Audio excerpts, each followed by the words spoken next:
아침 목상에 오신 여러분들을 환영하고 축복합니다. 오늘은 언약 지키기라는 제목을 가지고 느헤미야 10장 1절부터 39절까지 말씀을 함께 살펴봤으면 좋겠습니다. 먼저 30절부터 32절까지 말씀을 같이 읽도록 하겠습니다.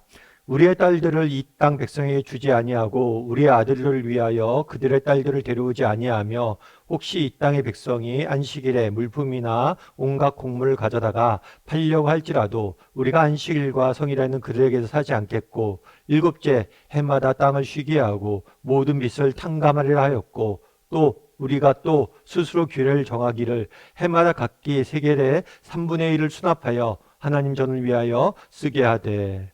우리가 계속해서 느헤미야서에 대해 살펴보고 있습니다. 느헤미야는 예루살렘 성벽이 무너졌다는, 성읍이 황폐해졌다는 소식을 접하게 됩니다. 이 소식을 듣고 느헤미야는 아닥사스다 왕의 허락을 받아서 예루살렘으로 돌아옵니다. 그래서 성벽의 재건을 시작을 해요. 그렇게 해서 시작된 성벽 재건 작업은 52일 만에 하나님의 은혜로 완공이 됩니다. 140년 가까이 무너져 있던 성벽이 단 52일 만에 50일이라는 짧은 시간 만에 재건되는, 완공되는 놀라운 하나님의 역사가 이루어진 거예요. 그런데 성벽이 완공되었다고 모든 것이 끝난 것이 아닙니다. 성벽은 이스라엘 공동체의 회복을 위한 외적 조건이지 성벽만 갖췄다고 이스라엘 공동체가 회복되는 게 아니에요. 그럼 이스라엘 공동체는 어떻게 회복될 수 있었을까요?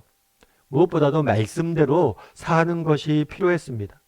정말 하나님의 백성으로서 유다 백성들이, 이스라엘 백성들이 하나님 말씀대로 사는 것이 필요해요. 그런데 하나님의 말씀을 읽다가 유다 백성들은 스스로 깨닫게 됩니다. 무엇을 깨닫게 되냐면 하나님 말씀대로 그동안 살지 않았구나, 못했구나 라는 사실을 깨닫게 돼요. 그런 다음에 오늘 본문은 하나님 말씀대로 살기로 결단하는 내용이 바로 오늘 본문입니다. 그렇다면 그들이 결단한 내용은 무엇일까요? 첫 번째는 이거예요. 우리의 딸들을 이 땅 백성에게 주지 아니하고 라고 이야기를 합니다. 다르게 말하면 이방인들과 결혼을 금지하는 거예요.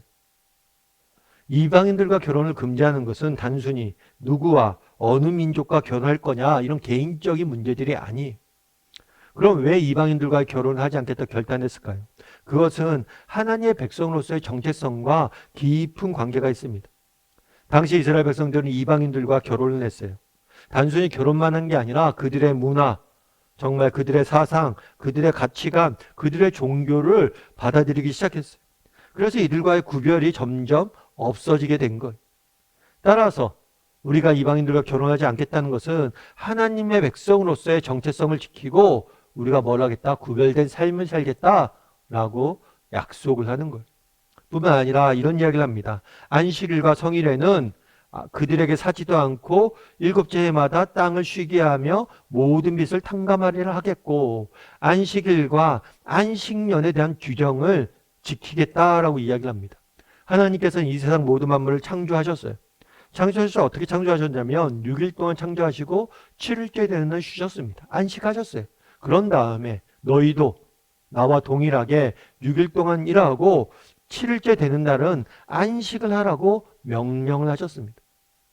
그래서 이 안식일은 하나님의 백성이라는 굉장히 중요한 이스라엘 백성들, 유다 백성들, 하나님의 백성만이 갖고 있는 독특한 특징이에요. 그럼 왜 안식일을 지키라고 했을까요? 이 안식일을 지키며 정말 우리 인생의 주권과 정말 이 세상 모든 만물을 다스리는 분이 누구인지를 고백하는 거예요.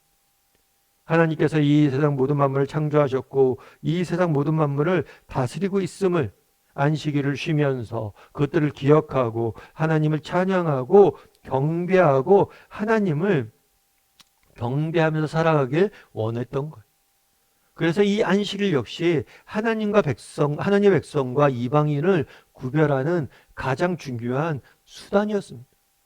뿐만 아니라 마지막으로 뭐냐면 성전세, 각기 세겔의 3분의 1을 1년 만에 내겠다. 성전을 관리하기 위해서는 돈이 필요하잖아요. 그 성전세를 우리가 드리겠다 결단을 하게 돼. 뿐만 아니라 헌금, 성전세뿐만 아니라 다양한 헌금에 대해서 우리가 하나님 앞에 헌금 드릴 것을 결단하게 됩니다. 그럼 왜 이 성전세를 내고 헌금을 드리기로 결단을 했을까요? 이건 역시 하나님의 정체성, 하나님의 백성이라는 정체성과 관련이 깊은 거예요. 여러분, 우리가 왜 성금을 합니까? 내가 일해서 내가 벌어서 내 돈인데 왜 하나님께 드려요? 이것은 하나님의 주권의 문제예요. 정말 내가 가진 모든 것들, 내가 일어서 번 모든 것들은 하나님이 내게 주신 것임을, 내가 번 것들 중에서 10분의 1을 구별해 드림으로, 헌금을 드림으로 나머지 이 모든 것이 하나님의 주신 것임을 고백하는 것. 하나님의 주권을 고백하고 정말 하나님께 내게 주신 것을 가지고 하나님과 이웃을 섬기며 살겠다는 우리의 결단을 이 헌금을 통해서 나타내는 것. 다르게 말하면 이 헌금을 통해서 하나님의 하나님 되심을 고백하고 하나님의 주권을 인정하면서 살겠다라고 고백을 한 거죠. 그래서 이방인과의 결혼 문제, 안식일의 문제, 헌금의 문제 이런 것들을 결단합니다. 결국에 이 모든 것이 관련되어 있는 건 뭐냐면 정체성이에요. 정체성. 우리가 그동안 잊어버리고 살아왔다는 거예요. 뭘 잃어버리고 살아왔어요? 우리가 하나님의 백성이라는 것을 잃어버리고 살아왔다는 거예요.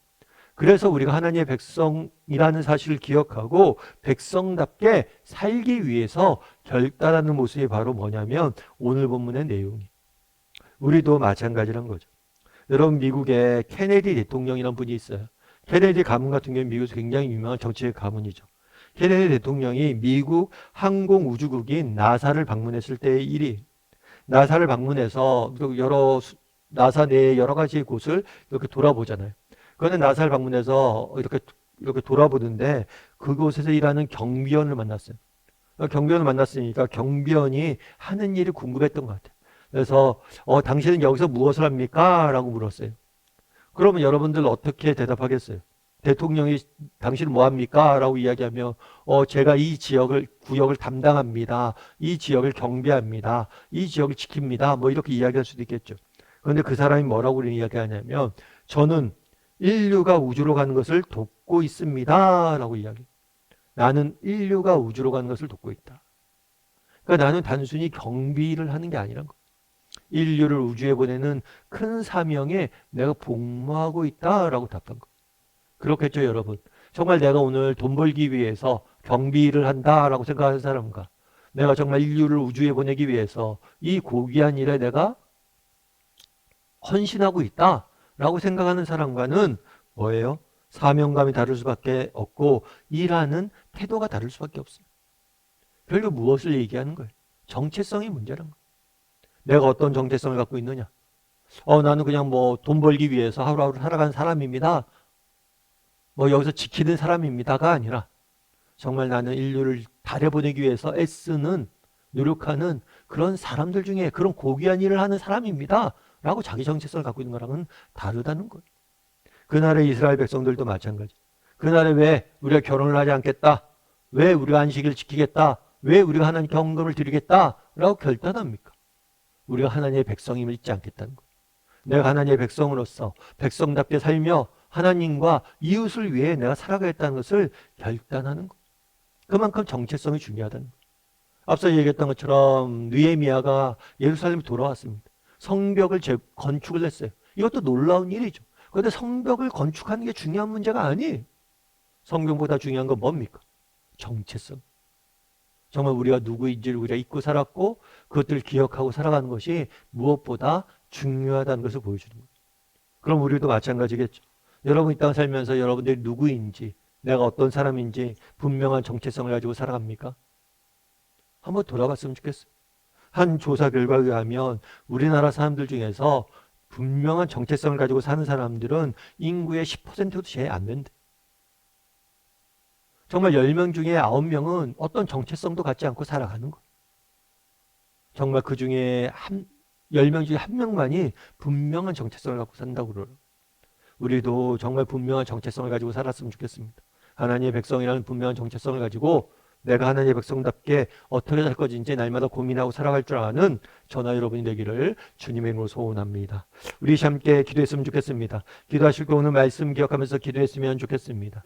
우리는 누구입니까? 우리는 하나님의 백성입니다. 우리는 누구입니까? 하나님의 사랑받는 자녀입니다. 우리는 누구입니까? 세상의 빛과 소금입니다. 우리는 정말 이 땅에 보존받은 사명자들입니다. 우리가 분명한 정체성을 가지고 분명한 소명의식을 가지고 하루하루 살아가는 사람들이 되게 해달라고 이 시간 기도했으면 좋겠습니다. 우리의 정체성을 잃어버리지 않는 사람이 되게 해달라고 기도했으면 좋겠습니다. 이 시간 한 목소리로 다 같이 정말 우리의 정체성을 지키며 살아가는 사람들이 되게 해달라고, 하나님 앞에서 우리가 누구인지를 기억하면서 날마다 살아가는 사람이 되게 해달라고, 이 시간 오늘 말씀 기억하면서 다 같이 한 목소리 같이 기도하도록 하겠습니다. 같이 기도하시겠습니다.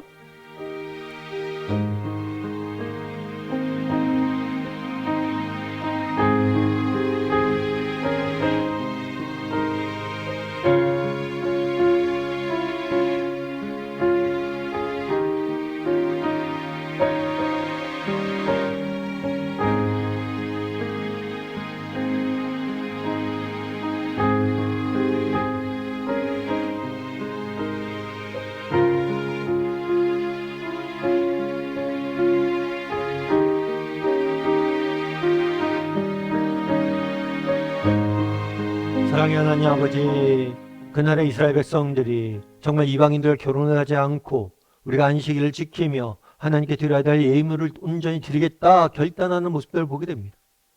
정말 그들이 하나님의 백성으로서 하나님의 백성답게 이 땅에서 세상 사람들과 구별되어 살아가겠다 결단하는 모습을 보게 됩니다.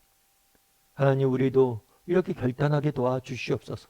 우리가 누구인지, 우리가 어떤 존재인지, 우리가 분명한 정체성을 가지고 이 세상 속에서 살아갈 줄 아는, 그래서 세상 속에 구별된 삶을 살아가는 우리 모두가 될 수 있도록 주여 은혜를 다하여 주시옵소서. 오늘 하루도 세상 속에 살아가야 됩니다. 하나님의 백성답게 구별된 삶을 살게 도와주시고 빛과 소금이 되어서 그리스도의 향기가 되어서 세상 속에 정말 그리스도를 전할 수 있는 우리 모두가 될 수 있도록 주여 붙잡아 주시옵소서. 은혜 감사를 드리며 모든 말씀 예수님의 이름으로 기도드립니다. 아멘.